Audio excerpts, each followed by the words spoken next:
ሰላም ጤና ይስጥልኝ የብሩክ ሙቪዞን ተከታታዮች፣ ዛሬ በዓለም የሲኔማ ታሪክ ውስጥ ከፍተኛውን ገቢ ማስመዝገብ በአንደኝነት የሚመራውንና የፊልም አሰራር ጥበብን ፍጹም የቀየረውን አቫታር የተባለውን ድንቅ ፊልም ይዘንላችሁ ቀርበናል። እንደ አውሮፓውያን አቆጣጠር በ2009 ለዓለም የቀረበውን አስደናቂ የሳይንስ ልቦለድ ፊልም የጻፈውና ዳይሬክት ያደረገውን ታዋቂው ጄምስ ካሜሮን ሲሆን፣ የሚያስገርመው ነገር ዳይሬክተሩ ይህንን ታሪክ የጻፈው በ1994 ቢሆንም በወቅቱ የነበረው የኮምፒውተር ቴክኖሎጂ ታሪኩን በምስል ለመግለጽ ስላልበቃ ብቻ ፊልሙን ለመስራት ሙሉ 15 ዓመታትን በትዕግስት ጠብቋል ማለት ነው።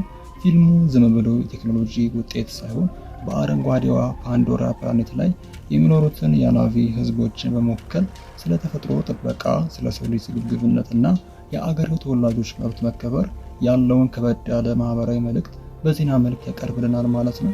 አሁን ደግሞ የዚህን ታላቅ ፊልም አስገራሚ ጥንካሬዎች እና አይን የሚማርኩ ትዕይንቶችን ወደ መመልከት እንሸጋገራለን ማለት ነው። አብራችን ቆዩ።